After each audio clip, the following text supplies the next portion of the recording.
Ну что, давайте мы будем начинать. Я очень рада всех приветствовать сегодня на очередной открытой лекции в рамках цикла «Юляевич Беларусь Андреева образ воспольной души». Я напомню, что этот цикл организован Летучим университетом совместно с консорциумом Евро-Беларусь. И напомню, что основной смысл этого цикла, я бы сформулировала это так, это возможность осмысленной встречи с будущим. Встречи не в страдательном залоге, не в залоге претерпевания, и даже, может быть, не в залоге просто предвосхищения, прогнозирования, а с учетом каких-то возможностей совместного конструирования будущего, да, то есть можно сказать, что, по крайней мере, в какой-то части будущее может и должно быть воображено коллективно. Вот. И сегодняшняя лекция с таким названием изысканно сложным «Моральная эвристика развития биотехнологий», она очень хорошо вписывается в идеологию цикла. И я представлю нашего лектора. Это и сложно сделать, можно сделать это очень просто. Сложно, потому что трудно, наверное, не сбившись, перечислить все детали Татьяны Валерьевны Щипцовой. Татьяна – доктор философских наук, профессор департамента социальных и политических наук ЕГУ, руководитель Центра исследований по философской антропологии, главный редактор журнала «Топос» и руководитель магистерской программы экзистенциальной психологии ЕГУ. Это вот такая сложная стратегия представления, но можно сказать очень просто, что Татьяна Валерьевна философ, да, с большой буквы «Ф», носитель такого философского высокого дискурса, да, такого сложного, отстроенного, четкого, строгого. Да, при этом, что вызывает мое персональное восхищение, это способность Татьяны находить какие-то мостики, какие дорожки между вот этим безвоздушным пространством абстрактной мысли и проблемами, с которыми мы сталкиваемся вот здесь и сейчас, в повседневности. Вот. И то, что опять-таки вызывает мое личное восхищение, это не тривиальность. Наверное, вообще банальность, тривиальность – это то, что не приемлет мышление. Вот. И если я правильно понимаю, вот, исходя из названия лекции, исходя из анонса, то, что Татьяна нам предложит некое нетривиальное видение проблемы биотехнологий. Почему нетривиальное? Потому что обычно гуманитарии, представители социальных наук, говорят о биотехнологиях в таком несколько тревожном ключе. В таком, скорее, в тоне предостережения, опасения. Ну, то есть они видят теневую сторону этих процессов, этих феноменов. Они говорят о социальных рисках, об опасности потерять какую-то человечность, увлекшись вот этими возможностями, которые представляет технология, биотехнологии для расширения возможностей человеческого тела. Насколько я понимаю, мысль, которую нам представит в своей лекции Татьяна, она нетривиальна. Это что-то о возможности понять про себя, понять, опять-таки, про свою человечность, про свою видовую идентичность благодаря развитию биотехнологий. Спасибо. Добрый вечер, коллеги. Спасибо, что собрались. Тема объявлена «Моральная эвристика биотехнологического развития» и для введения хочу несколько оговорок. Как правило, когда объявляется публичная лекция, то лектору есть что сказать в таком аффирмативном, утвердительном ключе, то есть предъявить какие-то более или менее твердые тезисы.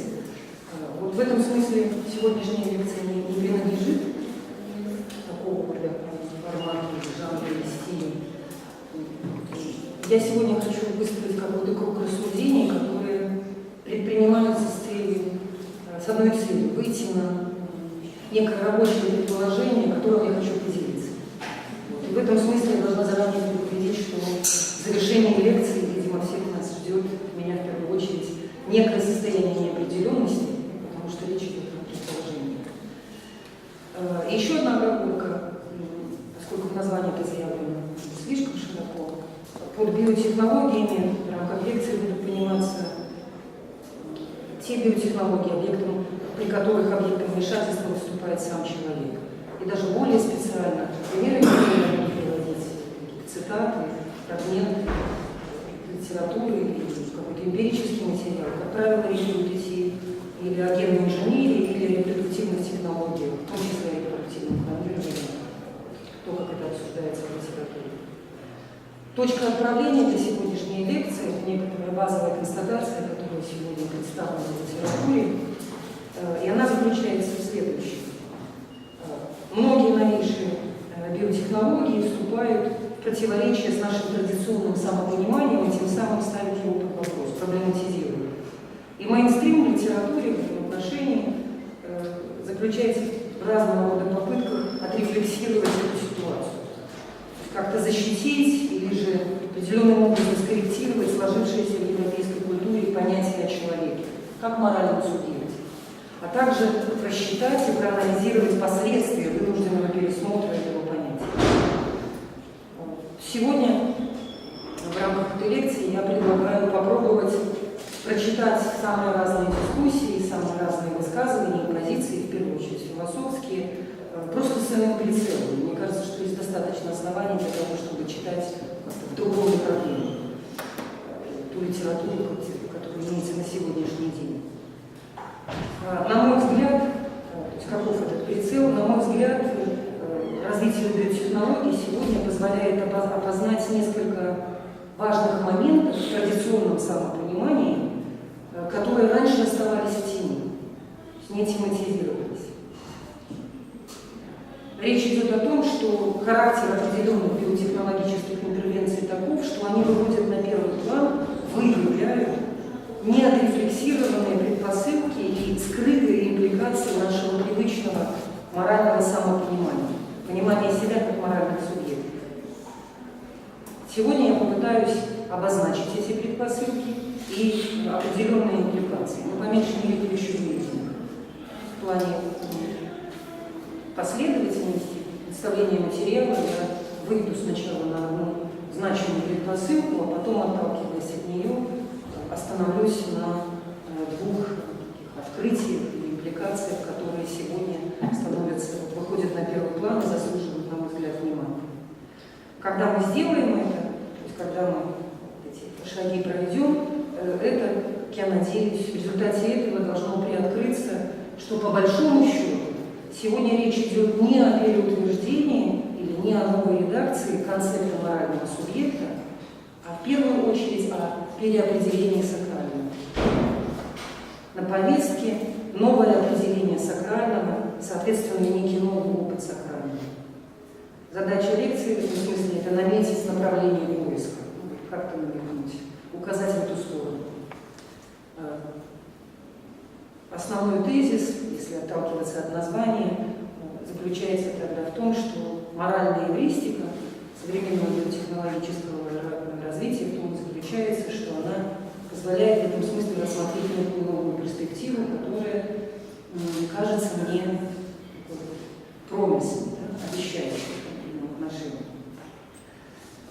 Начать я хочу с описания одного эмпирического кейса. И этот кейс достаточно подробно изложен в статье Пола Рабинова, которая называется так: «Фрагментирование и достоинство позднего модерна». Вот в этой статье Пол Рабинов подробно рассматривает, анализирует так называемое дело Джона Мура. Очень любопытный кейс, потому что он как раз рассматривал его, мы можем увидеть, как здесь происходит движение в двух направлениях. С одной стороны, этот случай проблематизирует наше традиционное самопонимание, а с другой стороны, высвечивает его важную предпосылку, которая ранее была скрыта. В чем суть этого случая? Случай произошел аж в 90-м году, то есть достаточно давно. И Джон Мур – это имя пациента, глубоко больного человека. Я, конечно, не буду пускать все детали, нас интересует только самая суть. В результате прохождения многочисленных исследований, попытки терапии у этого человека, когда забирали самые разные анализы, в том числе брали, конечно, всякого генетические тесты и выявили определенную клеточную комбинацию, которая принадлежит его генотипу. Вот, и в ней был заключен корень его патологии, первопричина. Но эта же определенная комбинация, в ней нарушение было такого рода, что оно одновременно содержало в себе очень любопытную перспективу для генетиков. Вот эта перспектива была обозначена в литературе как бессмертная клеточная линия Джона Мура. То есть там был какой-то выход на некоторый бесконечный процесс воспроизведения. Ну, я, конечно, не биолог, поэтому о нюансах биомолекулярного или генетического мы сейчас говорить не будем. Суть в том, что когда открыли ученые это свойство патологии конкретного части тела конкретного человека, это открытие было запатентовано и потом определенным образом, конечно, коммерциализировано. То есть патент можно продавать, покупать и на нем зарабатывать. Это было очень значимое открытие. И что делает Джон Мур? Джон Мур, когда узнает об этом, подает в суд. Он тоже хочет с этого что-то иметь. Суд происходит либеральный, и на суде представлены, конечно, имел огромный резонанс. И интересно, что выступал и судья, которого можно назвать условно либеральным, и судья, которого можно условно назвать консервативным. Это был такой полилог. Так вот, либеральный судья высказывался в таком духе, цитирую: «Если наука разоблачает себя как профит-ориентированная, то нет оснований для того, чтобы отказать пациенту в участии в прибыли». Конец цитаты. Из речи консервативного судьи, сразу скажу, именно позиция консервативного судьи получила поддержку большинства. То есть дело Джон Мур проиграл, сразу скажу, забегая наперед. Из речи консервативного судьи: истец хочет сравнять человеческий сосуд, единственный объект, который во всех цивилизованных обществах пользуется высочайшим уважением и защитой, с нижайшими коммерческими товарами. Получается, хочет смешать сакральное с профаном. В выступлении консервативного судьи было таким образом четко прослеживалась такая неоконсервативная позиция, потому что, с одной стороны, он не скрывал того, что приветствует технический прогресс и соответствующий экономический рост, но при этом отклонял предполагаемую здесь культурную трансформацию, например, нашим моральным самопониманием. Аксиома, на которой выстраивается спич консервативного судьи, заключалась в том, что базовый этический императив нашего общества – это уважение человеческого тела как физического образа уникальной человеческой личности. Еще одна маленькая цитата из его речи. «Предлагаемая коммерциализация ущемляет достоинство и святость, которые мы приписываем человеку как целому – телу, духу и душе». Конец цитаты.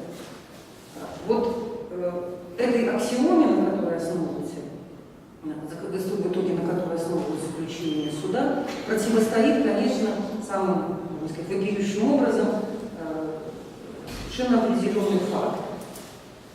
А именно то, что современные биотехнологии и генетика действительно фрагментируют тело в обособленные, подлежащие исследованию и использованию наличный запас молекулярных и биохимических продуктов и процессов. В современных науках о жизни, life sciences, ценно не столько тело, сколько фрагментированный материал тела. В этом контексте, а он имеет очень большой социокультурный, социально-экономический резонанс, то есть выход в социоэкономическое поле, в этом контексте понятие личности как некоего единства оказывается, конечно, совершенно нерелевантным. Биотехнологическое развитие создает совершенно новый биологический и одновременно культурный мир, в том смысле, что речь идет о каких-то новых практиках, новых способах взаимодействия людей, новых нормах, которым они подчиняются. Новый мир, в котором множество составных частей тела, сегодня мы даже самые далекие от научных достижений человека ориентируются в этих понятиях: кровь, гены, гаметы, энзимы, клеточный материал, органы, само собой разумеется, самые разные части тела могут изолированно производиться для научных и медицинских целей. И что здесь важно специально подчеркнуть, то что это развитие происходит в социальном поле, которое рассматривает сотрудничество науки и свободной рыночной экономики как действенное средство содействия науке и человеческому благополучию. Результат такой установки очевиден, давно известен. Новые идентифицированные части тела стремительно абсорбируются рынком в качестве товара. Вывод, который мы должны сделать, можем сделать на основе обращения к этому случаю, это вывод о том, что происходит конфликт гуманистического индивидуализма, то есть такого рода мировоззрения, которое маркируется понятиями вроде достоинства личности, холизма, холистического целостного видения человека, телесной неприкосновенности, неподвластности чужому влиянию, биологических основ личной идентичности. Вот такой основной набор тезисов или понятий. Конфликт гуманистического индивидуализма и нового биотехнологического порядка. Вот это был план проблематизации. То есть дело Джона Мура очевидным образом проблематизирует наше традиционное моральное самопонимание, которое по-прежнему еще значимо в европейском контексте, в самом широком смысле. Сейчас я хотела бы поставить вопрос о том, какова же предпосылка. Слушайте еще. Какова же предпосылка? Вот та молчаливая предпосылка, которую мы можем здесь выявить. Я думаю, что указанный конфликт не является чем-то принципиально новым, но формируется на почве традиционного раздвоенного самопонимания европейского человека. Раздвоенного именно в плане отношения к собственному телу. Уже Пол Рабинов, в той статье, на которую я ссылалась, отмечает характерный для Запада раскол между телом как голой вещью, триумфирующей в науке и технике, с одной стороны, и поныне актуальным чувством, что тело и его части есть нечто большее. И вот этот второй дискурс, он раздваивается, потому что он может быть артикулирован в терминах неприкосновенности личности, а может быть одновременно поддержан очень таким богатым, насыщенным христианским представлением о теле как священном сосуде. Философски более строго вот это раздвоенное самопонимание фиксируется у таких авторов, как Вальденфельс, Йонас, Байерц, Хабермас, я называю несколько ключевых имен, философов, которые написали достаточно значимые работы по этой проблематике. Все они, так или иначе, с какими-то нюансами различий, все они говорят о двойной бухгалтерии, или же своего рода двойной бухгалтерии, или же практическом дуализме, который изначально был свойствен европейскому человеку эпохи модерна. То есть, как минимум, начиная с 17 века. Практический дуализм, который только сегодня обозначился как некий концептуальный тупик. То есть то, что более или менее благополучно работало несколько столетий европейского модерна, именно сегодня, ввиду биотехнологического развития современного, обнаруживает себя как тупик, заходит в тупик, обнаруживает себя как некоторый коллапс. Коллапс практического дуализма. Ну, вот это, например, таково, например, определение Курта Байерца. Несколько слов об этом практическом дуализме. Прежде всего, в основе этого практического дуализма, эти две вещи я озвучу на следующем шаге, но строится этот практический дуализм на субъект-объектной дихотомии. То есть на том разделении на субъекта и объекта, противопоставлении субъекта и объекта, которое лежит в основании модерного сознания, в первую очередь даже не морального, а само это противопоставление является такой базовой онтологической, эпистемологической, можно сказать, прагматической рамкой, которая задавала интеллектуальное и практическое поле модерна. Задавала и по-прежнему в определенной мере задает. Для нас сейчас важно обозначить, что вот эта субъект-объектная дихотомия, она определяла совершенно конкретную установку познающего человека в отношении природы. И вообще сам статус природы. Природа выступала именно в статусе объекта, противопоставленному субъекту, и субъект выступает как господин, который может распоряжаться, овладевать соответствующим объектом. Что же за практический дуализм? Практический дуализм заключается в том, что различные интеллектуальные и социальные практики опирались на два различных тренда в западной антропологии, в том, каково было видение человека. Одно направление заключалось в том, что человек рассматривался как часть природы. Это направление представлено в первую очередь эмпирическими науками, которые осуществляли натуралистическую объективацию человека. То есть человек выступал как объект естествознания, ну и на следующем шаге, разумеется, объект медицины, медицинского осмотра, наблюдения, курирования и так далее. Второй тренд, существенно иной. Второй тренд западной антропологии связан как раз с понятием и принципом субъективности. И чтобы здесь долго не останавливаться, я для ориентации просто напомню, введу ключевые слова, которые формировали содержательно это направление. Моральная автономия, ценность каждого человеческого индивида, наделенность человека самосознанием, весь тот философский, морально-правовой дискурс, который выстраивался вокруг принципа субъективности, опять же в классическом модели.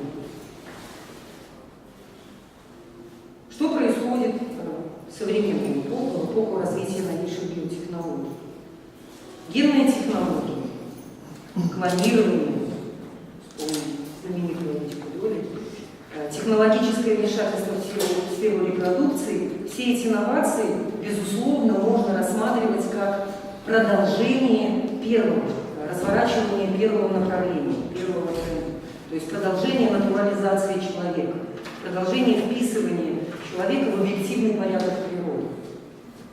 И одновременно с этим как подтверждение человеческой субъективности. Потому что когда мы обращаемся ко второму полюсу, ко второму направлению, то здесь субъект, человеческая субъективность, человеческий субъект выступает как автономная познающая инстанция. В эпоху биотехнологий практически дуализм оказывается в коллапсе, потому что то, что до сих пор двигалось как две параллельные прямые, в момент, когда оказывается возможным моделировать, например, геном человека, практиковать генную инженерию, ну, или какие-то другие новейшие биотехнологические штуки производить, круг замыкается, или даже, может быть, более сильным образом здесь работает ловушка, захлопывается. С одной стороны, биотехнологии берут контроль над человеческой природой, как объект исследования. Но они берут контроль над человеческой природой, которую одновременно со всем основанием можно понимать как естественный базис для личности и субъективности. Ну, если сейчас иметь в виду генетическую конституцию человека. Происходит своего рода покорение человеком самого себя.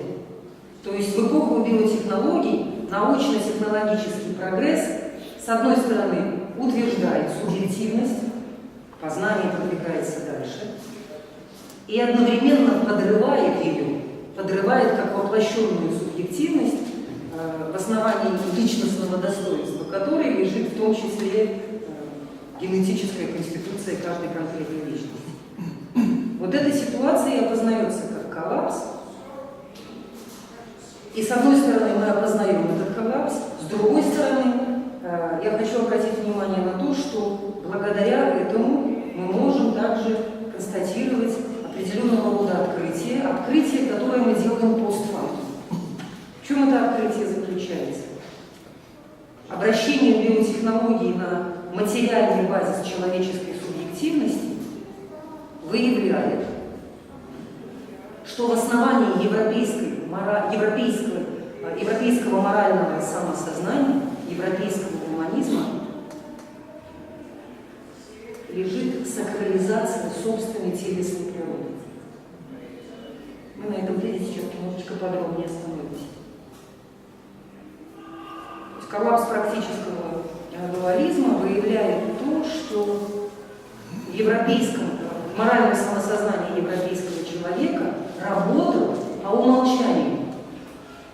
Никто об этом не говорил, никто это не формулировал. Но по умолчанию работа вшитый императив неприкосновенности собственной телесной природы. Имела место имплицитная сакрализация жизни.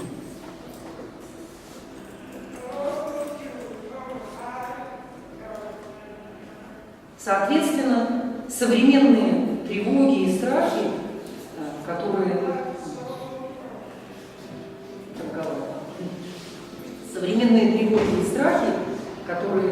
мы отслеживаем в самых разных публикациях, они как раз обнаруживают, являются реакцией, ну и свидетельствуют об опасности десакрализации того, что по умолчанию имело сакральный статус. Поэтому нет ничего удивительного, что за такого рода, как только такого рода опасность десакрализации выявляется и повышается уровень тревожности в общественной реакции, следует очень специфическая общественная законодательная реакция. Происходит эксплицитное закрепление неприкосновенности человеческой физической природы. То есть можно сказать так, если бы наши предки-европейцы предвидели в 17-18 веке, предвидели, какого рода открытия произойдут во второй половине 20-го, на рубеже 20-го и 21 веков, то они прописали бы соответствующие запреты раньше. А так происходит следующее. Происходит то, что неписанная тайная норма, которая имела силу до сих пор, сегодня обретает силу писанного закона. У меня здесь есть целый ряд цитат из разных документов международного уровня, ну, например, универсальной декларации о человеческом геноме и человеческих правах 1997 года, декларации, которая была выработана Организацией Объединенных Наций, или United Nations Declaration о человеческом планировании. Вот в этих разных положениях закрепляется одна очень примечательная вещь. Я сейчас резюмирую эти цитаты. В одну формулу сведу. Значит, во всех этих заявлениях содержится призыв запретить применение техник генной инженерии и всех форм клонирования, поскольку они несовместимы с человеческим достоинством и защитой человеческой жизни. То есть очень важна вот эта формулировка защиты, несовместимой с человеческим достоинством и защитой человеческой жизни. Здесь очень важен этот союз. То есть человеческое достоинство и защита жизни идут вот в такой принципиальной связке.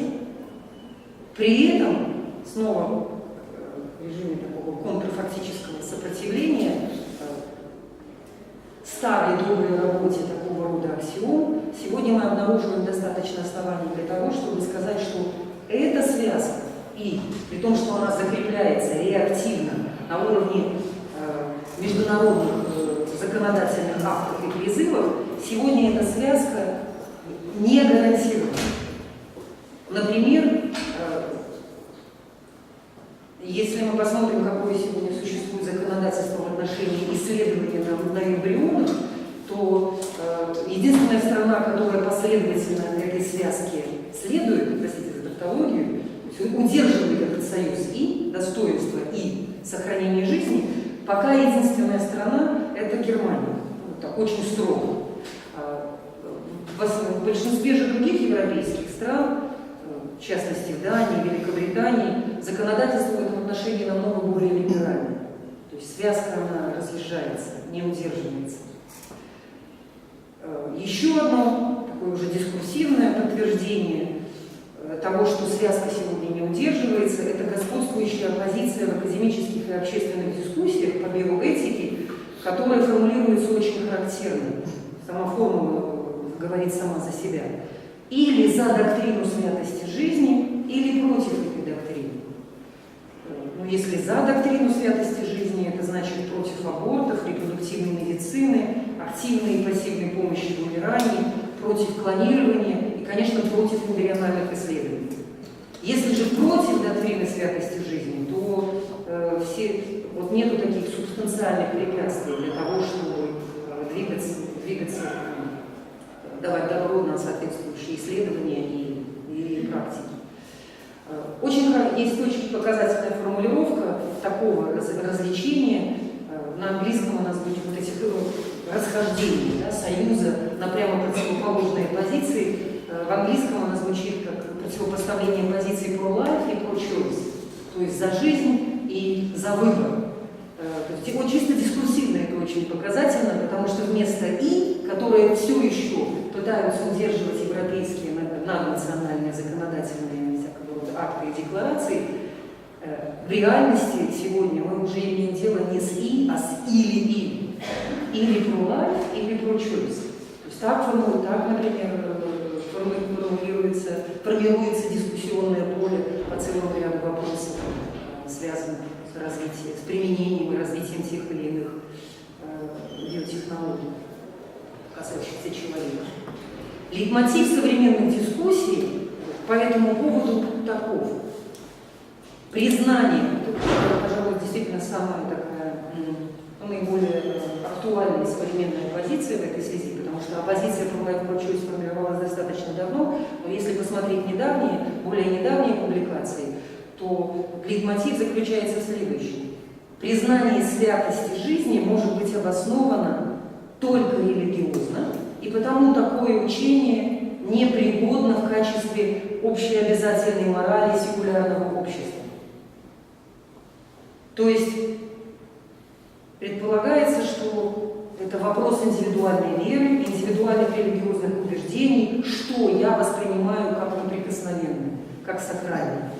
Или, например, если совсем конкретно, с какого момента жизнь эмбриона обретает моральную ценность? С какого момента мы решим, или какое-то сообщество, или какой-то специалист, отдельный человек будет считать, что эмбрион является неприкосновенным жизненной субстанцией для каких бы то ни было вмешательств. Очень точно вот этот новый мотив, эта позиция выражена в статье Джастин Барли. Я позволю себе сначала по-английски процитировать, потому что в английском несколько талант этого языка, как-то очень лаконично формулировать поинт. What we hold to be sacred is deeply personal. It's not a matter for the state or other individuals to decide on for us. То, что мы считаем сакральным, является глубоко личным делом. Это не вопрос не дело государства или каких-либо других индивидов решать на этот счет, что считается сакральным, за нас, для нас. При таком подходе то есть важны два момента. Важно зафиксировать два момента. Первое. То, что отношение к сакральному выводится из общезначимого морального дискурса, становится моим личным делом. Да? И то, что само сакральное мыслится в этом контексте субстанциально. Человеческая природа, жизнь, эмбрион на любой стадии своего развития или какой-то конкретной стадии своего развития.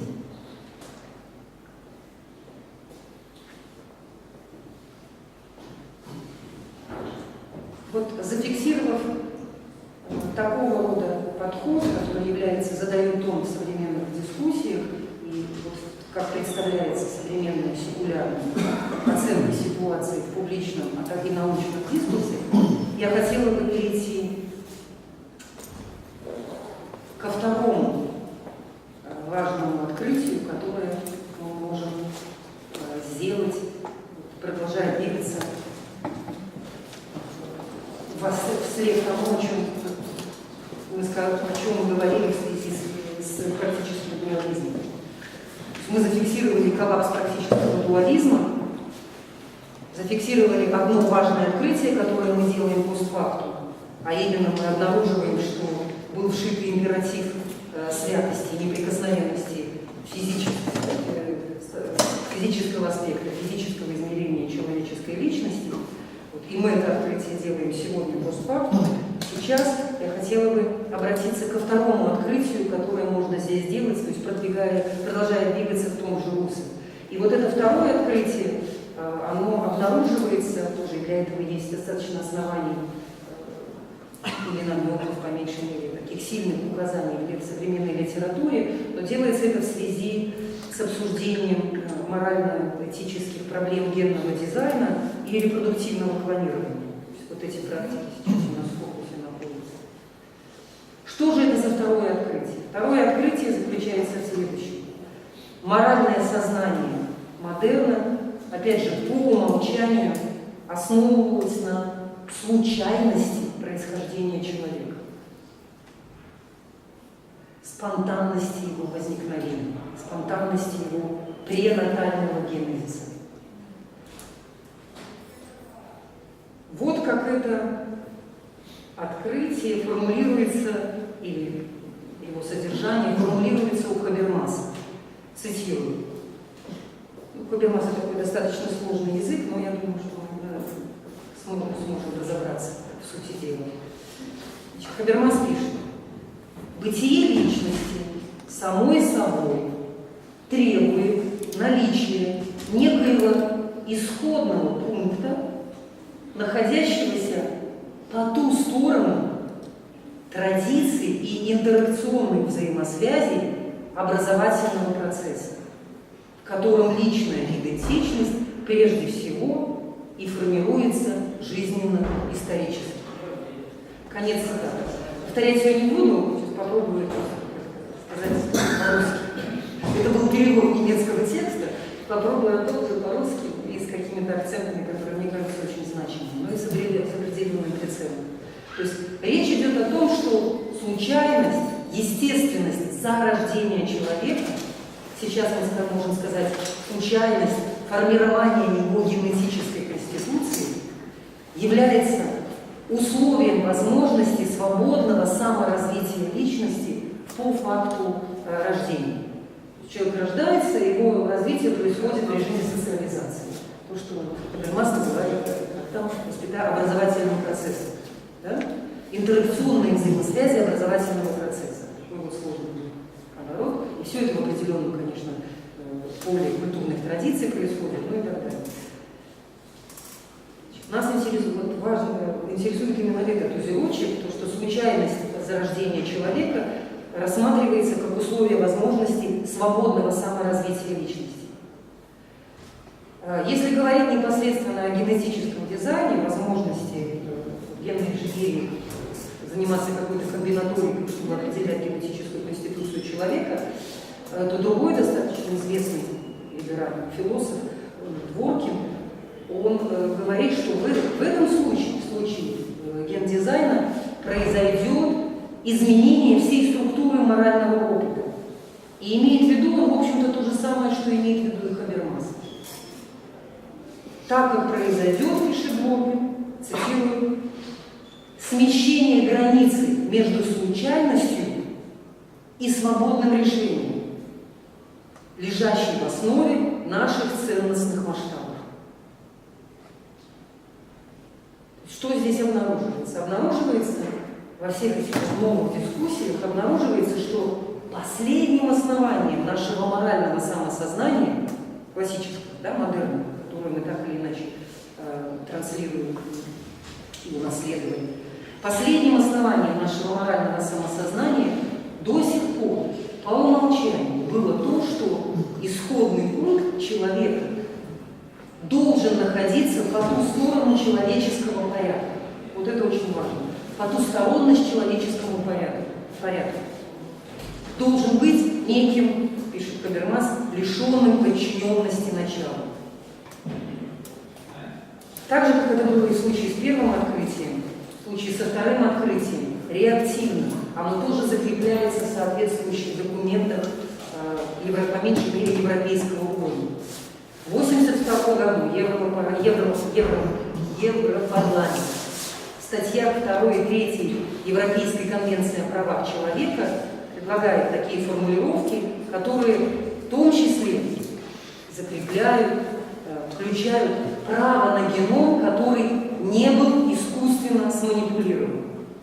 Другие авторы предлагают, например, такую формулировку: право человека право быть не спланированным.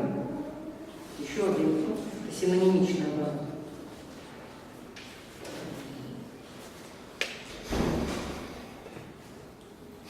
Очень любопытно сравнить все эти интерпретативные ходы и анализ ситуации, представленные либеральными секулярными философами, сравнить с тем, как высказываются католические философы и теологи.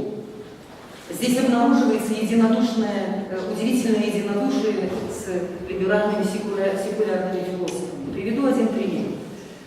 Например, по поводу вопроса, почему предосудительно отделять репродукцию от сексуальности, со стороны католических авторов следует, например, такая аргументация. Я привожу один очень характерную цитату, позицию. Аргументация такая: из-за спонтанности процесса фертилизации родители, вовлеченные в сексуальный акт, не имеют возможности использовать саму фертилизацию как выражение их личной наклонности. Этот процесс структурирован в соответствии с его собственными объективными законами, которые не имеют прямых воздействий на личностное измерение. Они объективны и потому принципиально отделены от вовлеченных лиц. Они не являются прямо персональными персе, как таковые. Конец цитаты. Это Фрейд, один из ключевых католических философов. Здесь мы видим то же самое апеллирование к потустороннему надчеловеческому порядку, которое необходимо для того, чтобы закрепить и предъявить моральную ценность соответствующего физического репродуктивного процесса. В конечном счете, случайность, спонтанность пренатального генезиса человека. Вернемся еще раз к формулировке, к закреплению права человека на то, чтобы быть не спланированным. Я хочу обратить внимание на то, что здесь можно выделить два уровня морального обоснования. С одной стороны, когда формулируют такого рода позиции, право быть не спланированным, самое первое и основное, о чем говорится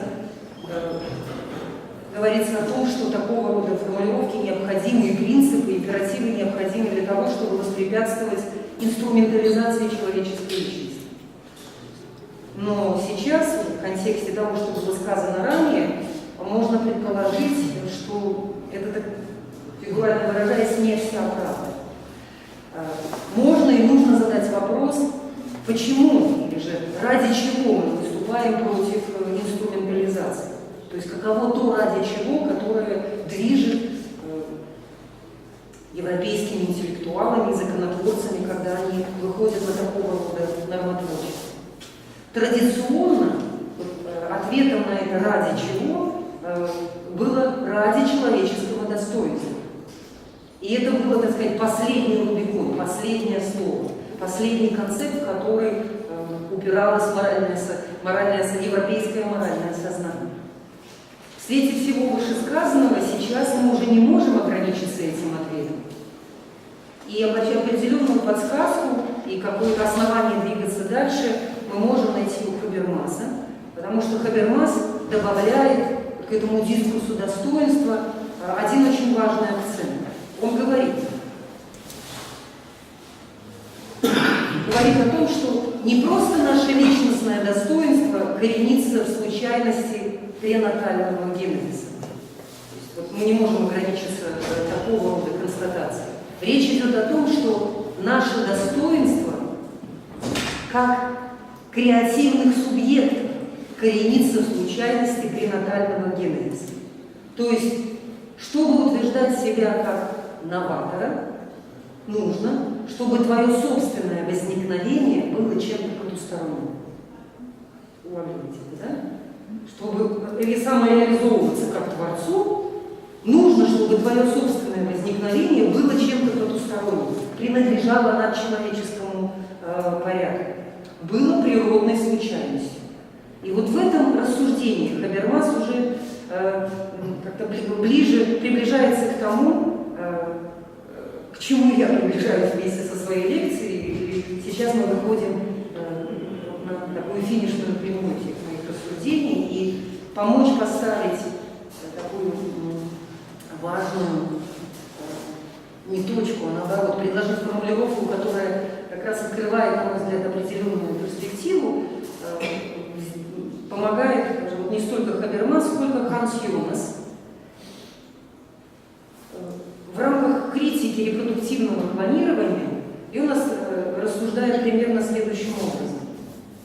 Он говорит о том, что если планированный человек знает о способе своего возникновения, то в таком случае рискованное предприятие жизни оказывается обмануто в плане его привлекательной и устрашающей открытости. Цитирую: «Субъективное отсутствие тайны разрушает условия аутентичного роста». Конец цитаты.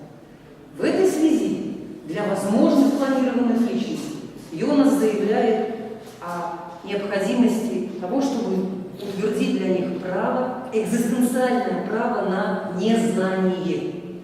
То есть, если быть планированным людям, у них должно быть право на незнание того, что они планируют. И Йонас здесь рассуждает примерно в той же логике, в которой рассуждает и Хабермас или Дворкин. Свобода планированной личности может развиваться только под защитой невидимого. И в этой связи Йонас предлагает формулировку, которая является центральной для всей моей лекции. И она для меня является таким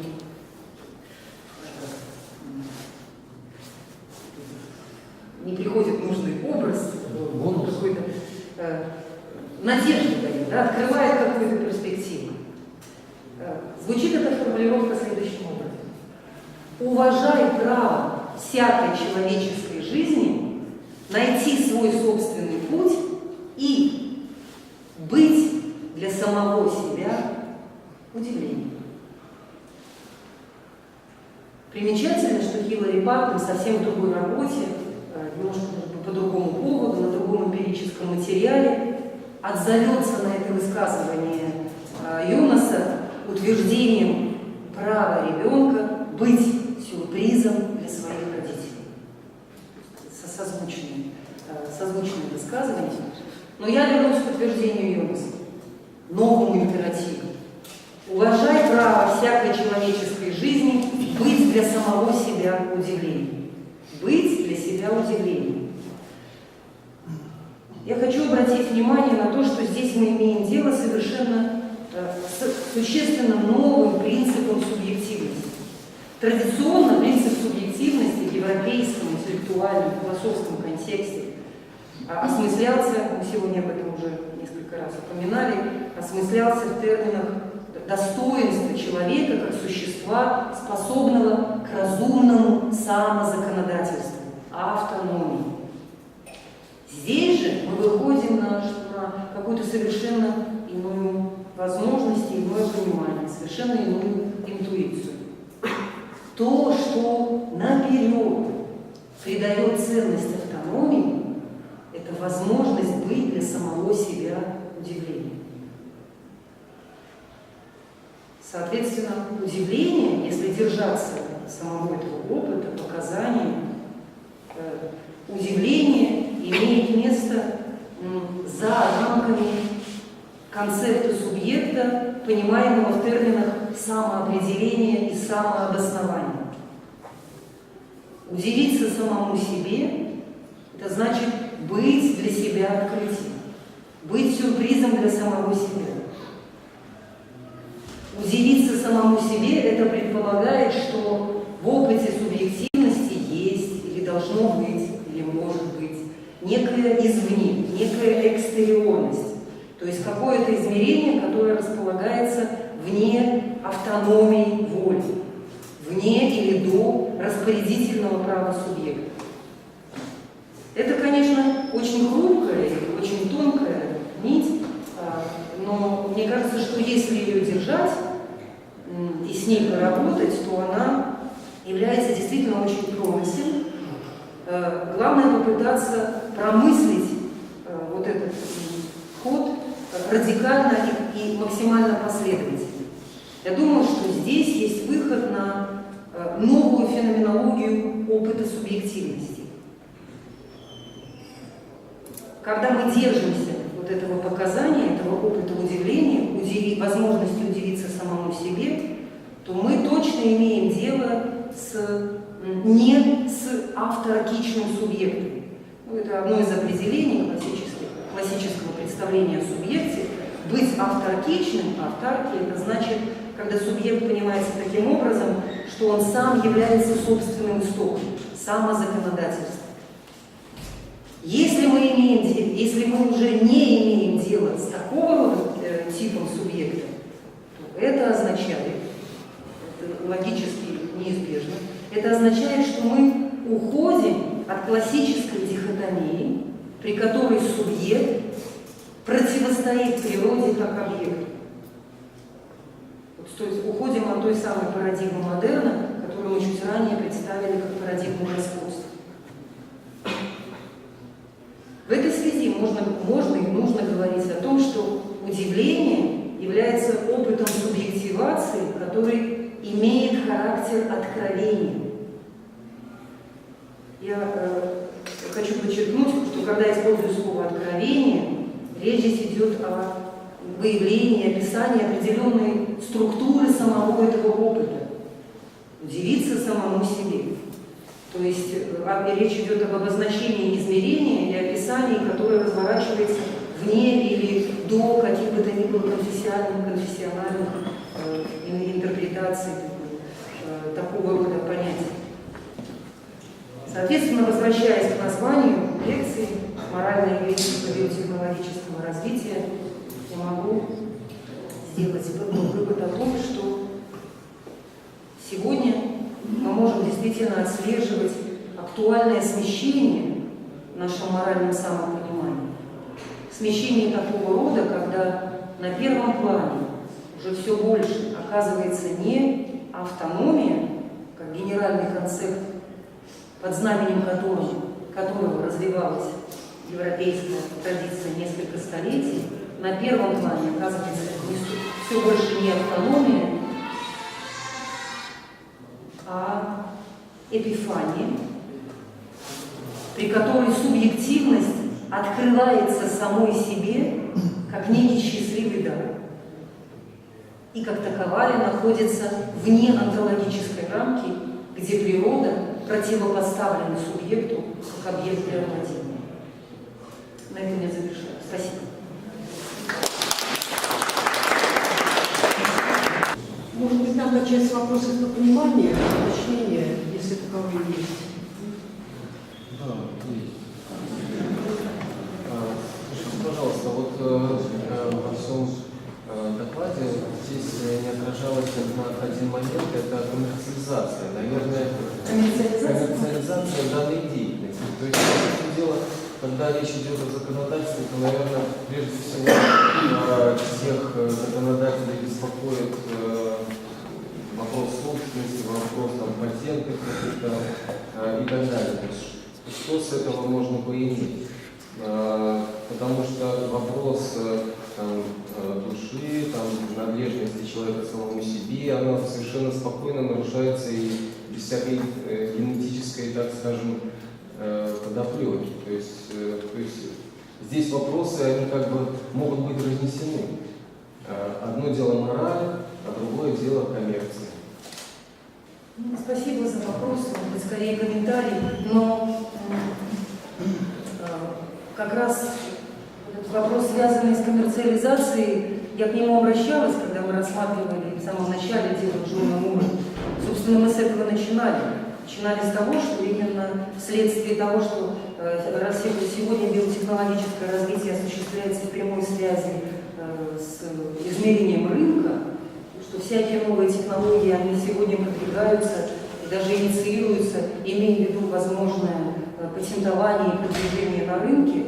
Вот в этой связи, конечно, обозначается как раз тот контекст, в котором и происходит такая приличная проблематизация нашего классического Ну, я, самого. может, не так немножко сказал. Я имел в виду здесь, что если будет создаваться, например, там, человек с определенными свойствами, то это уже своего рода и не человек. И определенные моральные императивы, которые мы к людям предъявляем, да, к ним уже можно и не предъявлять. То есть это такой класс работы, или роботов, или еще кого-нибудь. То есть это не дают. И им еще будет, когда предстоит потом в дальнейшем, когда их станет много, если это будет, вот, отстаивать там свои права каким-то образом. Но, наверное, сейчас это выглядит примерно так. То есть это не люди, получается, и мораль будет к ним уже другая применяться. Ну, вот этот вопрос о моральном статусе людей, произведенных каким-то иным способом, просто уводит нас в такую область футурологии, куда я, может быть, так и не рискну так далеко отправляться. То есть браться за суждение такого рода. Мне просто кажется, что вот в этом рассуждении Ханса Юнаса по поводу того, и Хабермаса, и Юнаса по поводу того, какие возникают проблемы в связи с моральной самооценкой человека, которого, например, появился в результате генетической инженерии, генного дизайна, или же, как у Юнаса в случае с репродуктивным планированием, то для меня здесь вопрос заключается в том, на каких основаниях, да, опираясь на что, можно было бы, в принципе, продолжать обсуждение такого рода вопросов. Вот. И исходя из того материала, который я представила, мне кажется, что сегодня действительно оказывается проблематичным связывать, увязывать попытки сакрализации, да, в отношении к человеческой природе, привязывать к тому до сих пор умалчивавшемуся основанию, которое, по моему глубокому убеждению, в европейской культуре, в эпоху классического модерна появилось все-таки на базе соответствующей христианской традиции. То есть вот, если пытаться продолжать обсуждать разного рода морально-этические вопросы, связанные с развитием биотехнологий, опираясь на те наработки, которые работают у нас в таком имплицитном, сшитом виде, здесь мы по-прежнему будем топтаться на месте, и на основу будут или обнаруживать какие-то конфликты, логические противоречия в доказательствах, или же мы будем приходить к таким тупиковым ситуациям, вроде дилеммы pro-life, pro-choice. Но нельзя выбрать между двумя этими позициями. Нельзя выбрать между позицией, то есть нельзя утверждать, что есть какой-то правильный выбор, что можно и надо лишь правильно аргументировать. Или выбрать pro-life за жизнь, или выбрать pro-choice. Суть в том, что логика, которая лежит в основании формирования такого рода дихотомии и оппозиции, это логика, сформированная на базе старых предпосылок. И надо их выявить, их проработать и пытаться прояснять иные основания для разговора о человеке, морали и в том числе о сакрале. Вот идея была такая. Можно я, как я поняла ваш вопрос, и как бы я на него тоже ответила, но кажется, доклад не об этом. Да? Вот, когда вы говорили о коммерциализации, вы говорили об опасностях выбора вот этой позиции pro-life и как бы проекции определенной антиутопии, там, нового тоталитарного общества, где новое социальное разделение, где есть новое рабство. Да?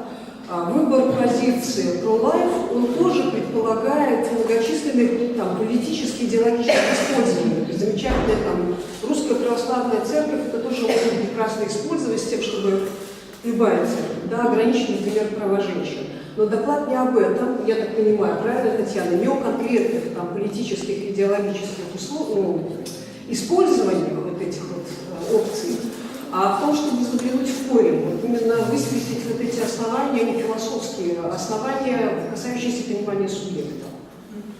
То есть это как бы, я так понимаю, вопрос не совсем докладчика. Да? Ну, я спрашиваю так, что все-таки ценность каждого человека осознавать случайность происхождения или там кто-то все-таки его планировал. То есть, ну, в любом случае это планирование все равно происходит. То есть люди не просто так там встречаются там, и так далее, да? Вот. То есть все равно присутствует планирование. Там люди выбирают себе пару, вот, и так далее. То есть ваш тезис в том, что все-таки планирование есть. Да? Ну, оно, конечно, оно есть. И ценность того, что человек социальное существо, да, то есть если социальная оболочка на человека может повлиять очень значимо, да, то есть возможности, где он родился, да, как он, в каком окружении он развивался, был ли у него достаток, или он там как-то вообще не смог себе позволить многие вещи, да, ни образования, ничего. То есть мы же это не можем откинуть. То есть вопрос как бы получается однобокий, то есть позволить или не позволить. То есть это мы уже не можем позволить или не позволить. То есть когда генная инженерия начала уже свои эксперименты, уже вышло из-под контроля. То есть мы можем это делать, они могут это делать в любом месте, без всякого, то есть нарушая закон и так далее. Может быть, потом он поменяется. Вот. А нормы, в которых мы живем, общество, они тоже разные, там, европейские, советские, вот, и влияние именно вот этого социума, оно гораздо больше, чем генетика. То есть есть люди, там, без рук оказываются, и тем не менее становятся, развиваются и добиваются каких-то успехов. То есть очень много всяких примеров. Мне кажется, что в ваших примерах опять-таки зашито много рефлексивной философии, но это не вопрос, а скорее реплика. Мне кажется, что мы можем к вопросу Татьяны перейти. Я хотела бы комментировать, потому что я боюсь, что все-таки, может быть, какой-то вот важный момент остался, была недостаточно ясной в одном очень важном моменте. Я подозреваю, исходя из того вашего высказывания. Я как раз пыталась уйти от аргументов Хабермаса и Горкина, привязывающих, пытающихся строить наше моральное самосознание на случайности происхождения. Да? То есть Хабермас и Горкин, и еще целый ряд авторов, это выявляют, но для меня это как раз является вот тем пластом, тем открытием постфактум, да, который мы делаем и обнаруживаем, на чем строилось наше моральное самопонимание. Хабермас в своей работе, с одной стороны, будущее человеческой природы, да? Хабермас, с одной стороны, выявляет вот эту предпосылку, помогает нам ее увидеть. Но когда дело касается современности, он начинает, как говорится, вилять. Он высказывается неоднозначно. Он не уверен в том, что вот эта вера, да, этот шизный императив, он должен быть действительно оставаться независимым моральным основанием. И я как раз поддерживаю вот эту неуверенность. То есть мне кажется, что если мы здесь сегодня не можем находить какие-то слабые основания для того, чтобы разворачивать моральный дискурс, опирающийся на какое-то новое измерение сакрального, то это вот совсем в другом направлении, которое я вычитываю из этой формулировки Йонаса – удивиться самому себе. И чтобы подкрепить свои слова, я хочу немножечко так чуть-чуть в историю, вглубь веков продвинуться, потому что когда мы говорим, что наше моральное самосознание, наши традиционные ценностные масштабы основаны на конкретном разделении между случайностью и свободой, а именно таким, что наше возникновение является случайным, да? и, соответственно, случайность нашего пренатального генезиса становится моральной ценностью, лежит в основе императивов сакрализации разного рода, то вот этот ход мысли, его можно возвести к такой очень значимой фигуре для морально-правового сознания Европы, как Джон Лок. Джон Лок сделал очень многое для того, чтобы совершился мягкий, почти незаметный и при этом такой достаточно убедительный, то есть это сработало, переход от того, чтобы, вот как он, здесь надо еще одно понятие, извините, ввести, то есть я поняла, что недостаточно говорить о Джоне Локе, довести его ключевое понятие естественное состояние, да? Вот так называемое представление о естественном состоянии человека, из которого может возникать человеческие отношения, возникать гражданское состояние и формироваться такое цивилизованное общество.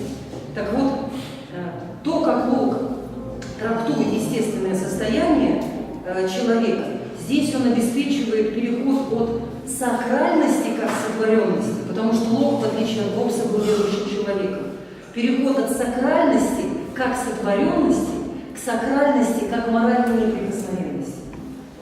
То есть Лок производит в интеллектуальном поле то, что потом обнаруживает Хабермас в своей работе, вскрывая вот этот сшитый императив в нашем моральном самосознании. То, что наши ценностные масштабы строятся на совершенно конкретном развлечении, где случайность, где случайность, а где свобода. Когда обнаруживается, что наше моральное самосознание опирается на обязательно то, что исходный пункт человека принадлежит не человеческому порядку, то есть потустороннему человеческому порядку. Оказывается, очень важно, чтобы это было так для моего морального саморазвития в классической системе координат, да, морального сознания модерна. Так вот этот момент, он опирается на то, что сделал Лок. Когда произошел такой очень мягкий переход от сакральности сотворенного к сакральности в смысле моральной неприкосновенности. Ну, так к истории вопроса. Я не могу сказать, что я... Спасибо за лекцию. Я, так сказать, всегда очень плотная. Мне кажется, я вроде поняла про вот это вскрытие оснований, но не очень поняла про новый ответ. И поэтому у меня два таких вопроса на внимание. Первое – это императивное удивление. Как бы решалась дилемма или проблема Джона Лока? Вот что он дает для этой ситуации? Как это приложить, например, в ситуации Джона Лока? А второе, это скорее мое понимание, вот правильно ли я поняла, может быть, очень глупо, да, что если, то, о чем мы сейчас говорим, что если ранее скрытым образом сакральность приписывалась к случайному возникновению человека, то вот это удивление, это скорее синхронизация при принятии той же случайности в любом варианте, либо это запланировано, не запланировано, то есть это не важно как, поскольку человек появился, не важно каким образом. И сакральность скорее переносится на процедуру удивления, то есть на самого человека, способность удивления, и это становится сакральным, а не его происхождение. Вот. Правильно ли я это понимаю? Ну и первое, это как разрешается тогда проблема, или ситуация опыта. Мне даже кажется, что эти два вопроса связаны по существу. Что касается ситуации с Джоном Муром, то есть этот пример, ради чего он приводился, да? Показать, что совершенно плывет, расползается вот наше традиционное моральное видение, как холистическое.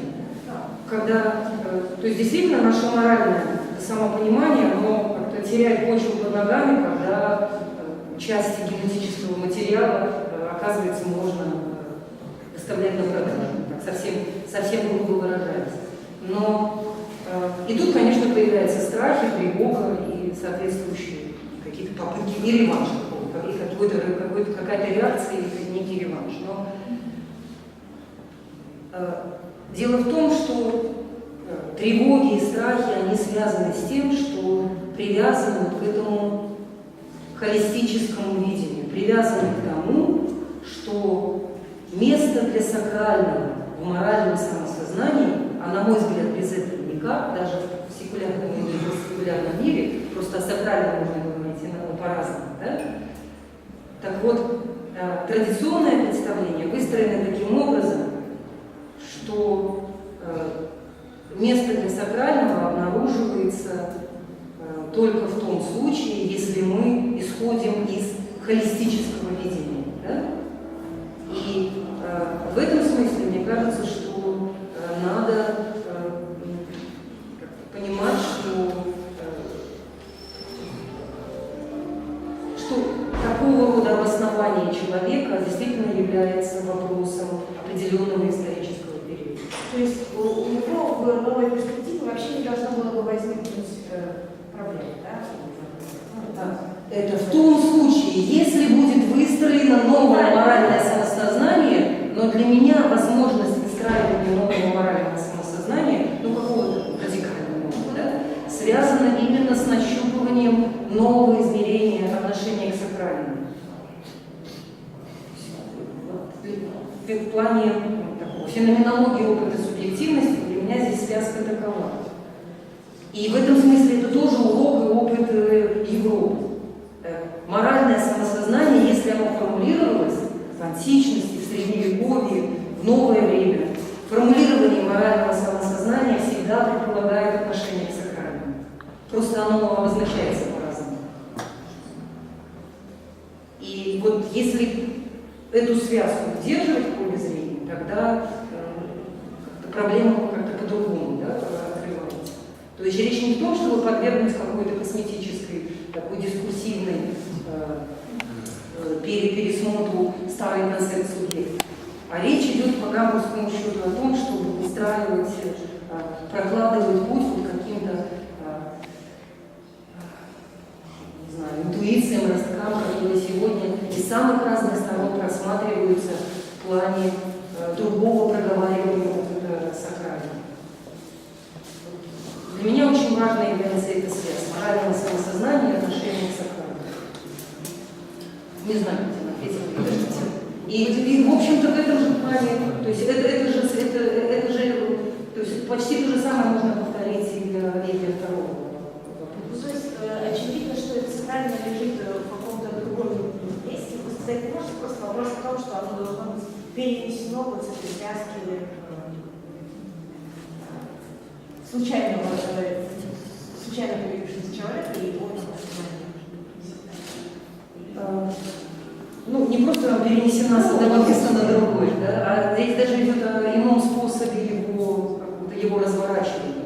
Потому что, по большому счету, оказывается, ну, мне кажется, то есть это можно вычитывать вот из соответствующих высказываний, значимых авторов, что все-таки даже у секулярных авторов скрытым последним основанием сакрального измерения морального самосознания является все-таки тварность. Сакральность как тварность. Тварность твари. Скажите, у вас был вопрос непосредственно связан Да, с тем, что... да, потому что... Владимир Владимирович, ваш вопрос может подождать? Или он тоже связан с тем, что сейчас обсуждается? Связан? В общем, я не знаю, как это разделить. Я просто хочу спросить, если мы говорим о том, что генетики, например, меняют какое-то там свойство, да, то есть человека там, то почему должно перемещаться сакральность? То есть тайна бытия, она как была, так остается. Они же не жизнь придумывают, они просто какое-то свойство живого организма меняют. И всего лишь сакральность, она должна все равно остаться, и мораль будет зависеть от того, какие качества будут у нового индивидуума. Например, там 10 рук. Это уже другая мораль, например, да, чем 2. Там хвостатые появятся, или еще что-то, там, или двухголовые. И тогда уже в соответствии вот, с этой формой будет другая какая-то мораль. Может быть, у них будут качества там злобные какие-нибудь твари будут появляться, вот, или там бесчувственные, например, да? А если это вопрос касается только каких-то определенных человеческих качеств, которые присущи и нам, только в разной степени, то сакральность, она не должна затронуть, я так думаю. То есть морально все равно человек он родился, и действительно, может он знать или не может, это на самом деле не затронет этих вещей. Сакральность. Ну, что я хотела бы ответить на этот счет? Я говорила о том, что сегодня место сакральному, такой тренд, как говорится, место сакральному уже определено. Это вопрос индивидуальных предпочтений, вопрос индивидуальных верований, стиля жизни и так далее. То есть сегодня, поскольку мы все еще движемся в логике субъекта-объектного противопоставления, практического дуализма и всего, что с этим связано, сегодня следствием всего этого является та ситуация, когда в публичном поле заявляется очень четкая позиция. Сакральное остается, резервируется как приватное дело. А решение вопросов, связанных с применением биотехнологий и их развитием, не может основываться на аргументах, апеллирующих к сакральному. Должно основываться на чем-то другом. На чем-то другом. На прагматических принципах, связанных с конкретным социокультурным, социально-политическим контекстом. И мы сегодня с этим сталкиваемся. То есть возьмите каждую конкретные технологии, и если посмотреть, как они регламентируются, вы обнаружите очень разные, не просто мнения, а разные действительно законодательные позиции в этом отношении в разных странах. И при этом остается подвешенным вопрос, остается подвешенным целый ряд больших вопросов по поводу того, должны ли мы запрещать какие-то практики, и если да, то почему? То есть есть какое-то интуитивное ощущение, что к каким-то вещам нужно относиться осторожно. Но сформировать обоснование, почему это должно быть так, без апеллирования к традиционному, сакральному, то есть традиционному, это значит сформулированному в терминах той или иной конфессии, как правило, принадлежности христианской церкви, православной, католической, как правило, в первую очередь, конечно, позиция церкви идет. И чем опасна эта ситуация? Тем, что такого рода, то есть с какой еще проблемой она связана?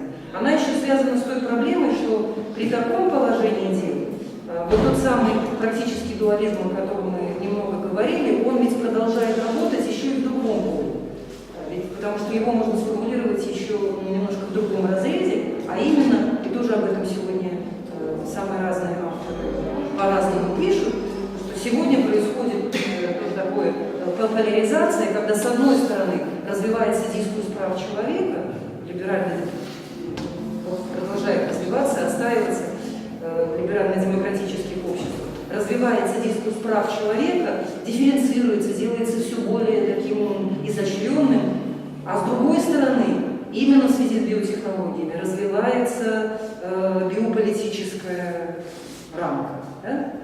И это тот же самый практический дуализм, только, или его извод, если угодно, который продолжает работать в современном поле.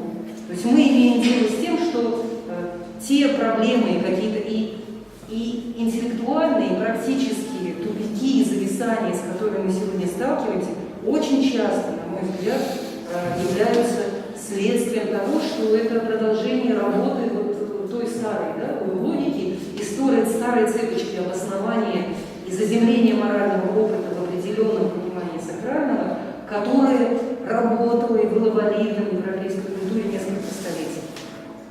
А сейчас приходит время для смены парадигмы в этом отношении. И в самых разных контекстах есть какие-то наработки интеллектуальные, которые позволяют поддержать этот ход мысли. Например, такая экометафизика Бруно Латура. Экометафизика — это мой термин, может быть, то, что он предлагает, можно назвать экометафизикой. Это просто имя, я сейчас не буду углубляться в представление его позиции. Можно еще целый ряд имен назвать. Да? Недавно здесь Бумбрик выступал. Его внимание к производству присутствия в его телесном измерении. Это заход совсем с другой стороны, но отсюда тоже можно взять определенную ниточку для того, чтобы внести вклад в разворачивание каких-то перспектив, которые ведут нас к новой парадигме.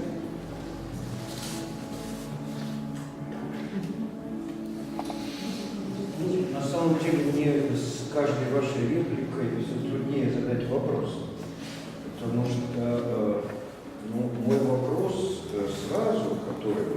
окончательный, он поставит точку касался, ну и возник по поводу понимания вас, ваших позиций непосредственно, потому что если такое кружево, такое макраме, даже не клубок, да, полотно обрывков разных проблем, я бы так сказал, да, когда-то поставленных и сегодня проблематизированных тем, что я не могу понять, что вы делаете со всем этим.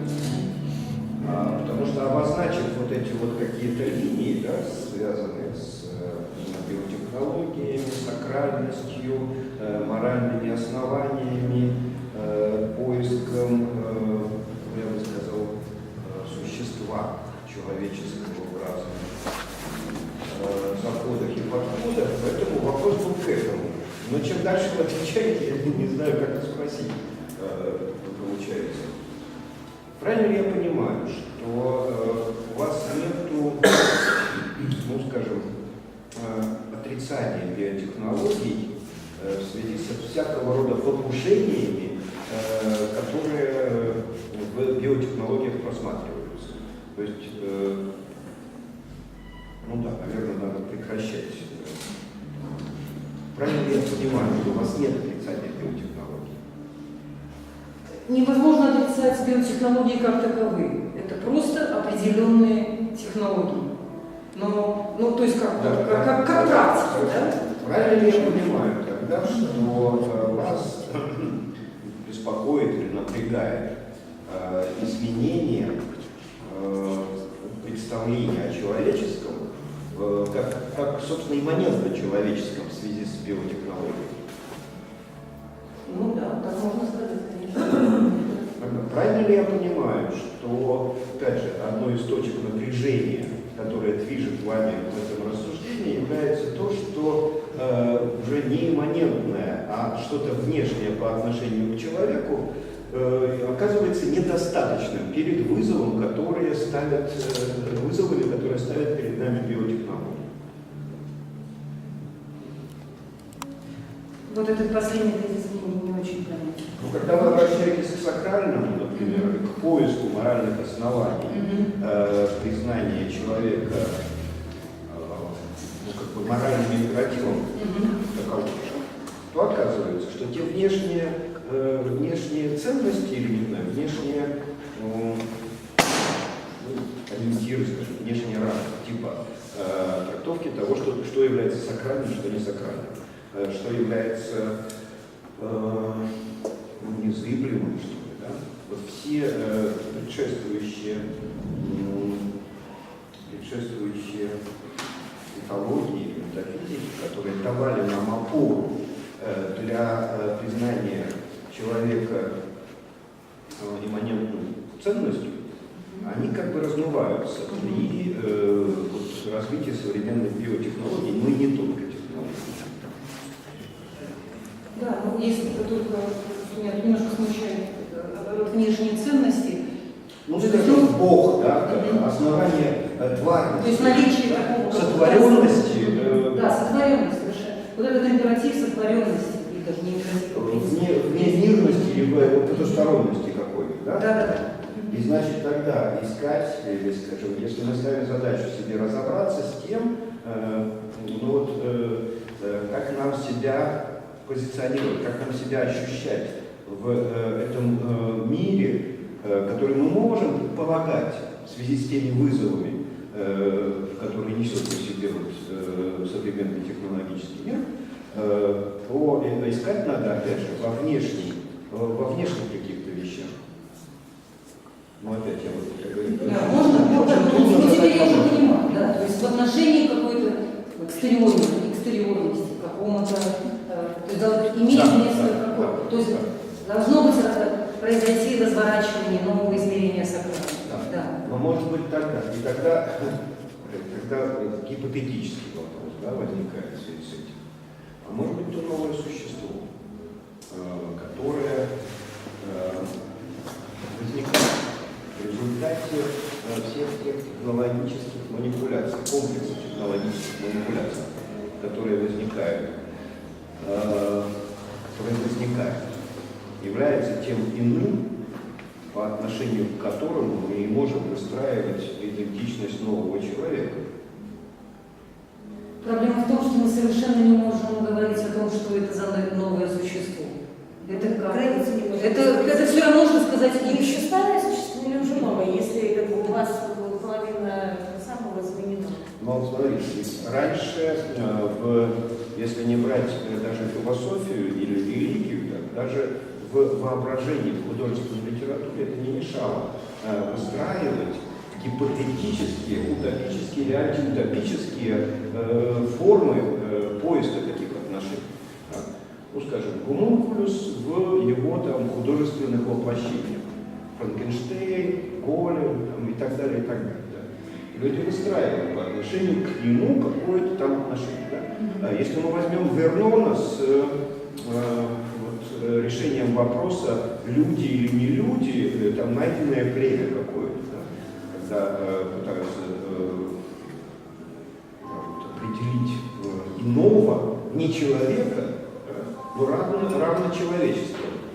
Или, вот, Таня, как там назывался этот фильм, где... Ну, вот я пока слушала... Нет, про Дикий про то, как клоны, да, существовали как резервуар там, запчастей для... Господи, я пускай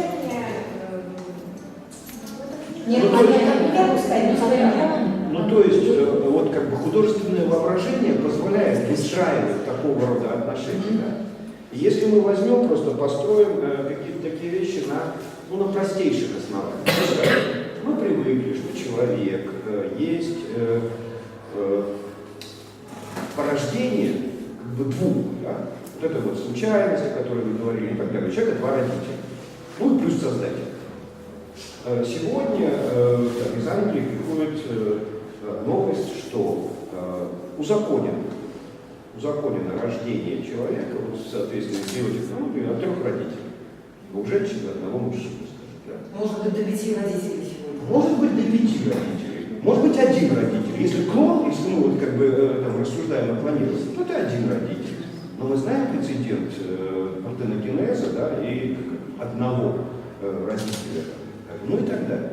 Ну и, соответственно, в соответствии с этим мы можем разрабатывать разного рода правовые, ну, с одной стороны, формы отношений, да, а с другой стороны, вот все собственно, гуманистические или гуманитарные формы отношений, в том числе и моральные, как бы, да, всякого рода такого иными, но равноприродными, не равноприродными, равносубъектными, включая и производство биотехнологий, и в том числе и искусственный интеллект будет такой возникнуть. И тогда, я понимаю, вот это вот все плетение кружев, да, вот обрывки всех вот этих вот рассуждений, да, но это уже не клубок, в котором можно найти кончик, за который потянуть, чтобы его развязать, или узел, да, но это уже некое полотно, которое должно, опять же, холистически, да, иметь некий узор, мы должны его увидеть каким-то образом, а не просто как переплетение разных нитей без конца и без начала. Короче, что-то надо с этим делать. Человеку. Не просто перечислять, Я же предупреждала, занимать позицию. мы останемся в состоянии неопределенности, но некоторый жест в сторону, в которую надо двигаться, я сделала. Но я понимаю, что сказав А, надо говорить Б. Вот, да, по поводу этого жеста. Опять же. То есть про сакральное, да, и необходимость сохранить, это я понял. Сакральное вы оставляете на приватное усмотрение. Нет, ну ты делаешь, что это принципиальность. Да, это принципиально. Да, потому что это ситуация. Как только есть предложение переместить, должен быть фактор перемещения. воля. Не просто откуда куда, скажем, и это остается пока непонятным, это как бы подлежит обсуждению. А кто двигать будет? Ну, наработки То есть то, что было сказано в лекции в плане некого намека, касается как раз вот ухода от концепта субъекта, да? от другого понимания опыта субъективности, в котором есть место откровению или Испании, и здесь, если мы уходим от понятия То есть, природы, собственно, вот метафизическому и новому. Метафизическому и новому. да, можно так сказать, да, да, именно так.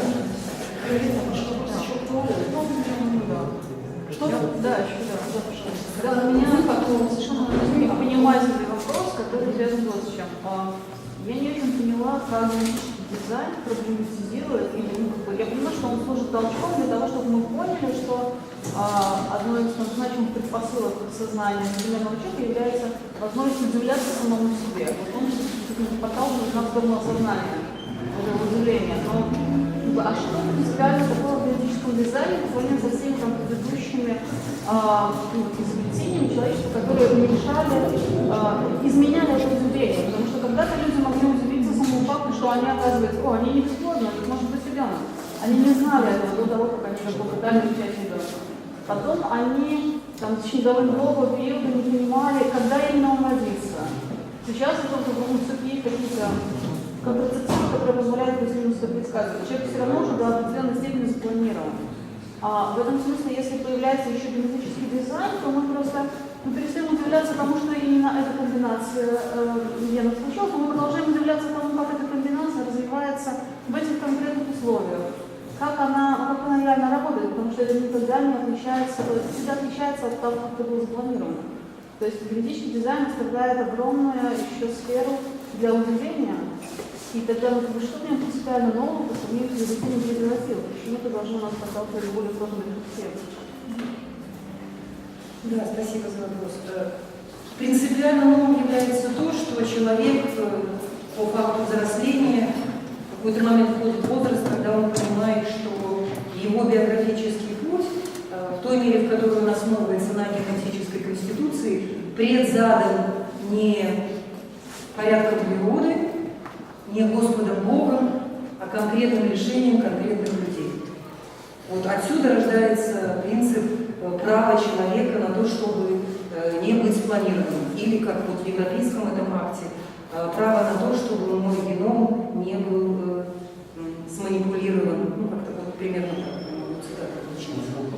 То есть право на то, чтобы не было вторжения конкретной воли конкретных людей, чтобы не было конкретного человеческого решения, определяющего основание моей биографической самореализации. Чем это отличается от решения двух людей родить ребенка в мае месяце следующего года? Существенно отличается, потому что они решают просто встретиться, и они будут вместе и так далее, но остается, это как та цитата от Фрейда,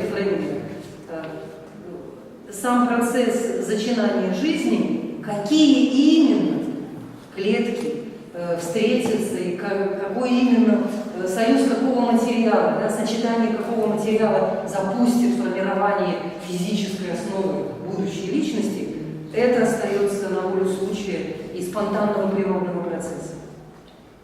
То есть важно, что в истоке личности есть момент потусторонний человеческому порядку. И он является принципиальным, потому что генетическая, конечно, генотип и фенотип разные вещи, но генетическая конституция в значительной степени определяет наш жизненный путь. Не детерминирует жестко, но Речь идет о том, что до сих пор мы сакрализировали собственную уникальность генного сочетания.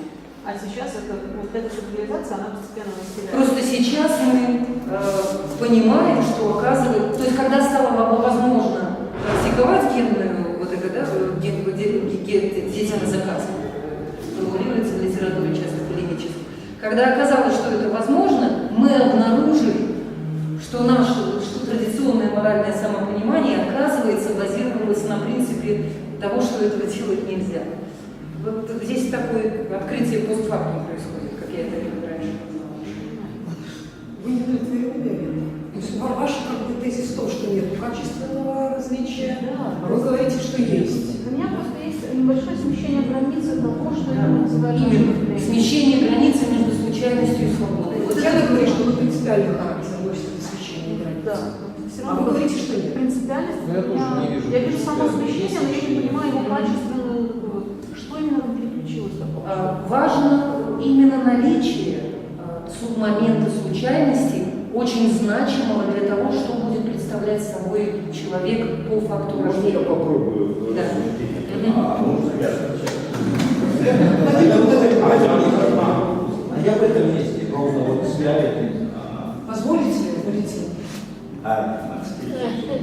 Смирились.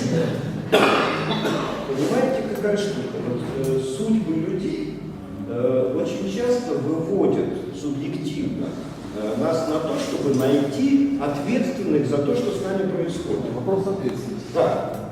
И когда мы говорим, что все, что с нами происходит, происходит потому, что это обстоятельства сложились, или случайно, или совершенно трансцендентальное влияние, там, Бог или что-то. Другое дело, если мы можем сказать, люди сговорились, да? Некоторые, причем известные люди, сговорились, там, не знаю, в пробирке зачали, вычислили астрологические там эти все штуки, да, чтобы мы в этот момент, и они виноваты. Нет, Если с нами что-то происходит не то, мы знаем, кто виноват. Нет, вопрос не в этом. Просто тогда нужно задавать. Ты планированный, да? Например, достиг совершеннолетия, и тебе задают вопрос. Ты берешь ответственность дальше за свои действия на себя? Если нет, значит, все, идешь туда в резервацию. Это а так, кстати, тут другая штука, понимаете, когда мы сами с собой разбираемся, да, ищем в себе, находим в себе вину или ответственность, это одна ситуация. А если мы можем точно, вот, это, конечно, будет ошибка. Ошибкой во всех отношениях, там, логической, там, моральной и так далее, но тем не менее искусство и соблазн, да, обвинить кого-то в том, что тебя технически запланировали. Ну и что, Можно я родители постараюсь сейчас... вообще? Это ужас, это ужас. Я говорю, получается разница в том, что феноменологически это переживаете совершенно по-другому. Да. Можно так это качественно отвечать? То есть вот ту феноменологию, которую нам Владимир Владимирович дал, она как бы свидетельствует о том, что действительно переживание в феноменологическом опыте это дано совершенно по-другому. Это переживается иначе сейчас с детьми. То есть, например, 300 лет назад ребенок не мог упрекнуть родительство в том, почему ты меня родил. Это не зависело от родителя. Родился ребенок. А сейчас дети предъявляют своим родителям претензии, что ты меня родил, теперь ты там за меня отвечаешь. Это, посмотри, какой-то сдвиг в том, как это переживается феноменально. А здесь будет, наоборот, легче. Чужой человек, не родной, там, виноват. Какого рода обвинение человека в том, что он тебя запланированно создал, уже сейчас, ну, как бы существует. Я прошу прощения, у нас получается ситуация, мое слово против твоего, и мне кажется, что не имеет смысла убеждать друг друга. Да, мы просто вот обозначили разные позиции. Валентин Анатольевич, извините, пожалуйста.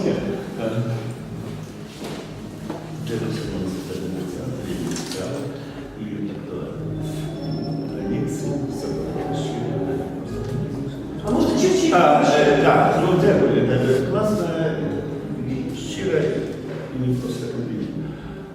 Я сказать там не буду. Вот знаете, смотрю, насколько актуально, но можно 100 тысяч, да? И 100 тысяч отказывать. Абсолютно, это беспутно. Я понимаю. Когда вот я вас слухал, прочував, где вы дали, мне там,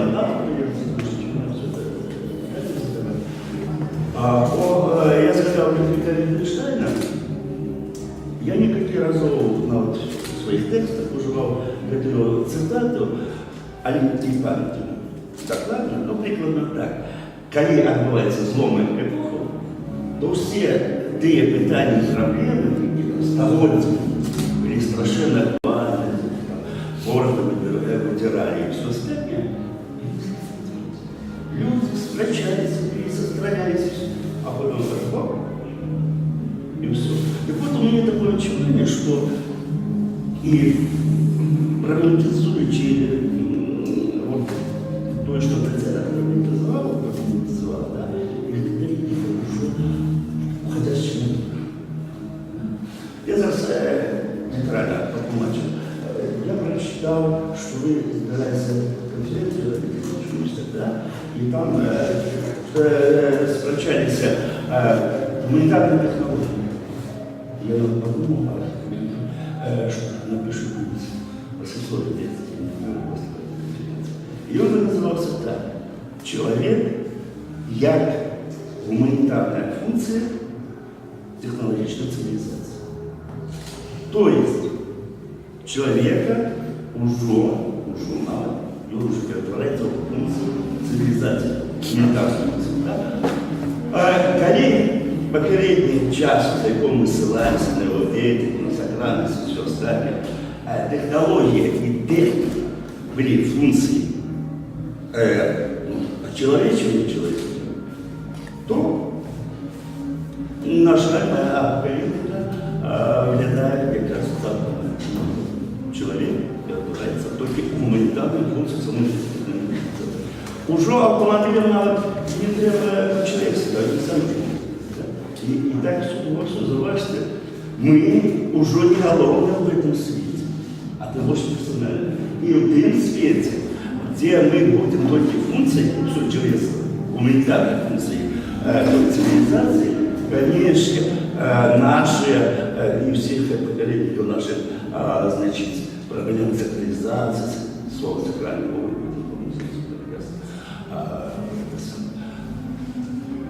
и вот эта классная поэзия, Цедон, финальные сказки, это что это философия поэзия.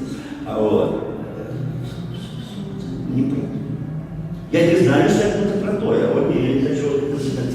Я знаю, что вот так, что проблемы в том, что мы зараз обмірковуємо, уже прошло 15-20 років, ніхто не бачить, що тут є стільки, що хтось у судовний вечір, судовний день, не пошкодував його цілий вечір. Блин, а як би так не схопити, вміння удивляться самому себе со своими махчинствами. Ну, скажем, вот не языка, нам все не как остается, говорится, а для продолжения. И это просто ремарка и это питание. Это такой странный комплимент, я бы сказала, потому что содержательно вы как бы это перечеркнули, то, что Татьяна сказала. Да. У вас такая апокалиптика, да, по техники. У Татьяны вообще другой подход. Если вы мне поправите, можно я скажу? Моральная эвристика, да, поиск чего-то нового и основной ставкой, которая, как мне кажется, делает этот доклад очень цельным. Это новая концепция субъективности. Да? И здесь как бы наоборот открытие новых возможностей, а не в том, что касается новой... Уже не полетит.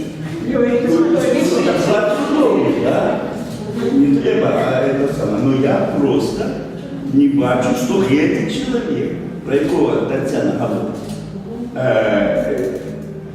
будет, и эти проблемы будут тяжело.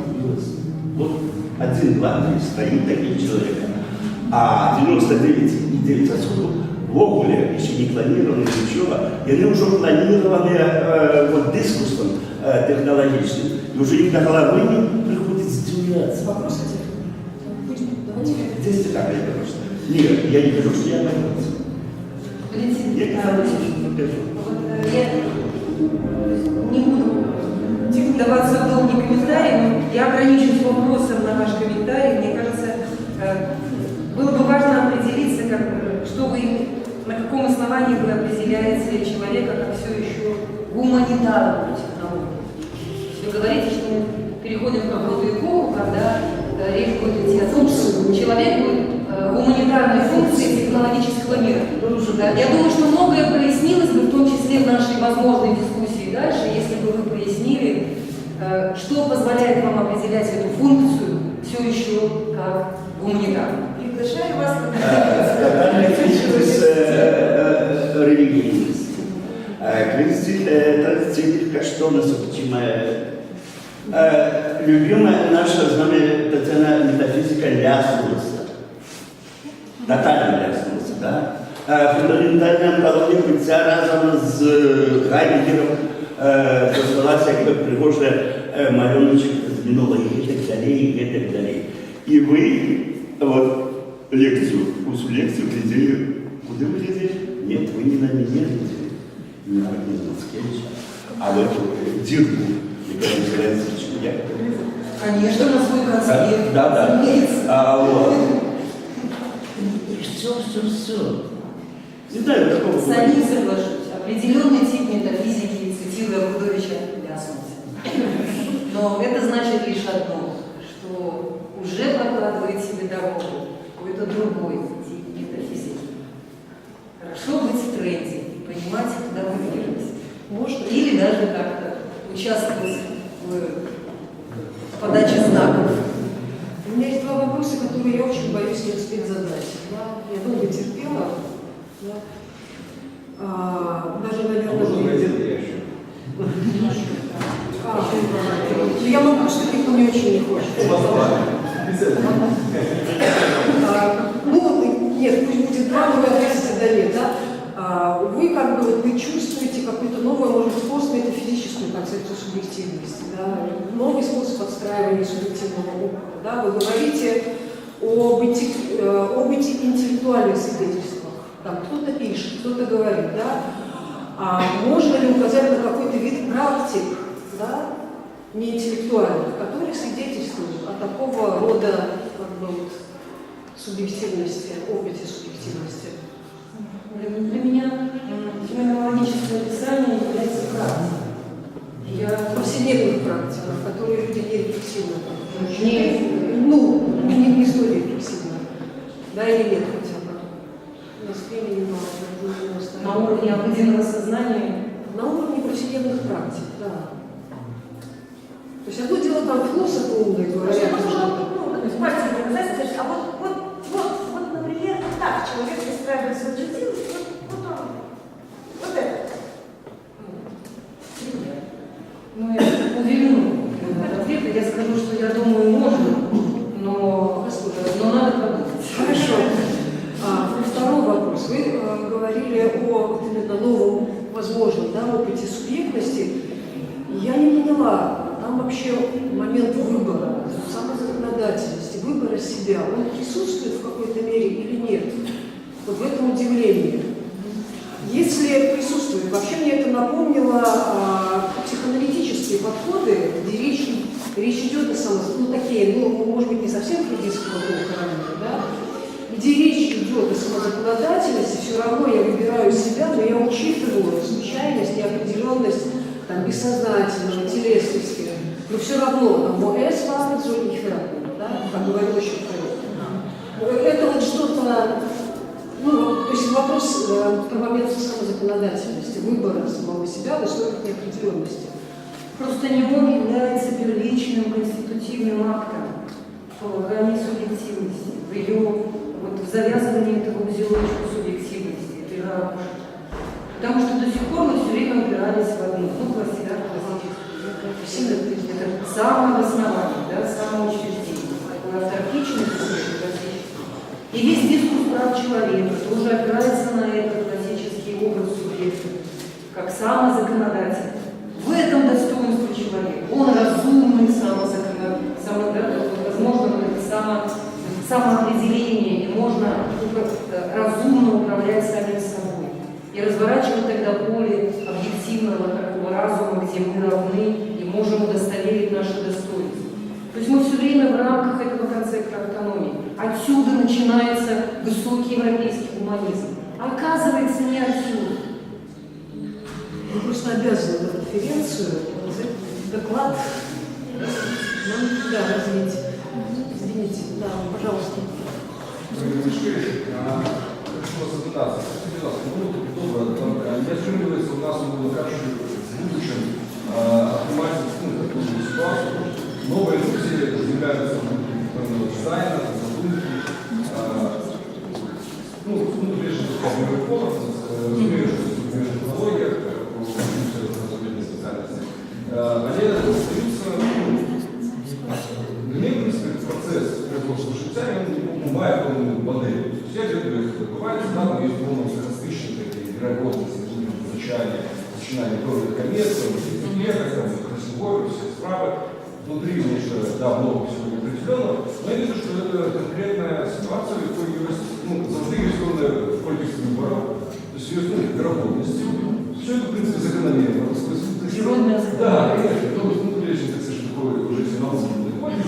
И, конечно, тут значность, потому что вы сказали, но учить, конечно, шизоидного человека, который пугается того, что ай-яй, это может быть какая-то есть думка, зачем я был вот такой создан.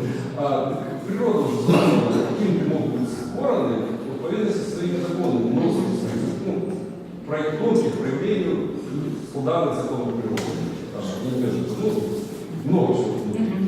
То есть это психологическая учитель не очень надо учить психологическая проблема для людей, где не волнующие науковым аппаратом, ну, например, биологии, генетики, эмбриологии, частной теории эволюции, не разумеющей, что все развивалось своим способом, то это питание только так это называют. Потому что, в принципе, для религии, для неких наших явлений, ее исправлено створение життя. Это застається і знову створення сусвету по цих законах, про яких він існує зараз. Ну, то есть, в принципе, момент стохастичности начинания человека, и он, ну, как бы растворяется в больших стохастичностях. Ну, нет, ну, важно, хотелось бы быть таким продуктом, веками, по уставу, выпику, как ракушка, языковая такая статистичная. Это слышал, но все равно, наверное, была преднамеренность. Ну, одно дело, если это результат просто каких-то объективных природных процессов, другое дело, если формирование вашей генетической конституции результат конкретного заказа и конкретного дизайна. Его спланировали. Но мы этот вопрос уже затрагивали. Юрась, одна справа, що природа створила твої волоси такі, як я не їв. Інша справа, коли твою фризуру сапсував конкретно парикмахер. Зовсім різні речі. З природи ти не спитаєшся, до отказності не подходит. Я поправить уже и волосы. Субъект начинает себя. Ну так я же кажу правду. Нет, можно же використовувати для своих справ. Если конечно, можно поменять на неком уровне себе, он давать дизайн захода. Нет, ты парикмахеру морду набить можешь. Зачем? Как он сапсувал. Если у меня есть механизм, уже поправить эту фрезу и забыться про это парикмахер. Он плохой должен. А у меня технология уже его волосы все поменять. Хорошо, когда есть волосы. Ну, да, работаем. Я прошу прощения, мы уже немножко вышли за пределы рамок. И последний вопрос. Ну, не вопрос, а скорее тоже как комментарий. Тут я вот по поводу этого тоже предопределенности, как бы, ну, мне непонятно, в чем такая ее угроза, потому что, например, я больше слышу обиды от людей, которые вдруг узнают от родителей, что они случайные, что они не запланированные, что они нежеланные. И это наносит им гораздо большую травму, чем то, что они были с заботой подготовлены, рождены в удачных экономических условиях и так далее. То есть, ну, это как такой контраргумент, что всегда будут те, кто будут наоборот предъявлять претензию, что о них не позаботились как следует. И я могу даже представить следующий кейс, как бы рождается человек с генетическими отклонениями. И его жизнь превращается в ад. И он подает в суд на весь Европейский Союз за то, что тот не разработал, вернее, не лицензировал генную технологию, чтобы избавить его от такого ограниченного существования. В то время как в Китае, допустим, нет похожих ограничений, и там бы с ним могли позаботиться еще в утробе матери заранее и помочь ему стать полноценным человеком. И вот Не было превентивных. да, то есть не было предпринято то, чего должно было бы предпринято, чтобы обеспечить ему достойное существование. Ну, здесь нужно, спасибо, здесь нужно просто такие важные аналитические развлечения делать. Во-первых, ваш пример с заботой, со случайными детьми, да, детей, которые по плану рождались, он не может быть контраргументом, потому что даже если ребенок спланированный и рождается обычным образом, в подготовленных финансовых и социальных обстоятельствах, все равно там остается тот фактор случайности, о котором шла речь. То есть здесь то, что мы подготовились финансово, не отменяет того, что случайным образом происходит комбинация случайным образом встретившихся выдающихся конкретных Мне носителей конкретного генетической информации. Мне скорее была важна позиция субъекта, который может выставлять претензию как запланированности, так и незапланированности в зависимости от своих интересов. То есть, можно по-разному относиться к факту своего Нет, поведения. это как раз вы сейчас имеете в виду второй пример. Здесь тоже важно провести различие такое аналитическое позитивного и негативного вмешательства. Да? То есть, с одной стороны, когда я говорила о гендизайне, я имела в виду формирование, закладывание каких-то позитивных определенных качеств. А то, о чем вы говорите, это так называемая негативная евгеника, если иметь в виду уровень развития современной генной инженерии, когда можно вмешиваться для того, чтобы, и сегодня это уже не теория, а это практикуется в странах с продвинутой медициной, когда можно действительно предотвратить рождение человека, то есть предотвратить формирование определенной болезни у человека по факту рождения. То есть, грубо говоря, человека лечат до рождения. Не после рождения, а лечат до рождения. Речь идет как раз об излечении, да, о том, чтобы обеспечить определенную норму и качество жизни. И мы здесь просто уходим в другое поле, здесь тоже есть своя морально-этическая проблематика, но это просто уже другой разговор. Я не хотела бы сейчас так размазывать.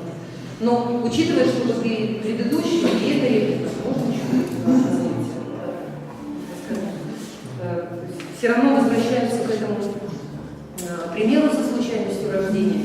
Чтобы не быть неверно понятым, я еще раз хочу подчеркнуть, что я как раз не держусь за этот тезис как значимый, для того, чтобы двигаться дальше в определении каких-то новых контуров нашего морального самосознания. Напротив, я разделяю колебания Хабермаса, когда он в той же самой книжке пишет, что возможно, то есть с одной стороны проговорив все, чтобы мы поняли, сделали это открытие постфактум, увидели эту связь нашего морального самосознания с сакрализацией случайности рождения, с тем хвостом христианства, который за этим стоит. То есть, выстроив этот клубочек рассуждений, он затем говорит о том, что, возможно, все-таки, даже если и был генетический дизайн такой по формированию каких-то качеств позитивных, возможно, и здесь не надо уж так сильно тревожиться, может быть, мы входим в зону осуществления нового децентрирования наших амбиций как субъектов, очередного вслед за тем децентрированием, которое было произведено Коперником, потом Дарвином, но теперь еще один виток. То есть теперь будет децентрирование такого рода, что мы не будем вот так уж сильно пестовать собственную субъективность, собственное авторство, потому что мы можем рассуждать о субъекте, реализации субъекта в терминах быть автором собственной жизни, да? И реализовывать себя как возможного творца, креатора, и все это как будто бы при той предпосылке, что не было вмешательства на пренатальном уровне. Но потом выстраивается это другое предположение, что, может быть, просто пришло время очередного децентрирования, и человеку нужно будет как-то соотнестись с другой ситуацией. И любопытным образом, тот же автор, которого я цитировала, Барли, которая писала по поводу того, что сакральность теперь это дело, мое личное дело, а не дело государства и других лиц. В этой же статье у нее есть рассуждение по поводу морального статуса клонированных людей, и она как раз уже отнюдь не сослагательного наклонения, как это имеет место у Хабермаса, а совершенно так аргументативно показывает, пытается убедить, что нет никаких проблем с моральным самосознанием клонированного человека, что само понимание того, что ты был произведен вот таким генетическим, в результате появился на свет в результате такой генетической технологии, или, например, в результате генетического дизайна, само по себе это не лишает совершенно человека возможности самореализации как морального субъекта. То То есть не лишает его возможности обрести вот ту самую определенную, не ту самую, а определенную моральную самооценку. Только здесь тогда надо оговориться. Это какая-то новая моральная самооценка. Та какая моральная самооценка, которую мы не в состоянии вписать вот в то представление о моральной самооценке, которое сформировалось в рамках европейского гуманистического индивидуализма, с идеей холизма и так далее. Ну, вот то, о чем говорила Лилия. Христианское, где много было христианского промещенного. Да. Где истоки христианские очень значимы. Да, причем христианских находится очень много связано с этим таким нативным способом изучать.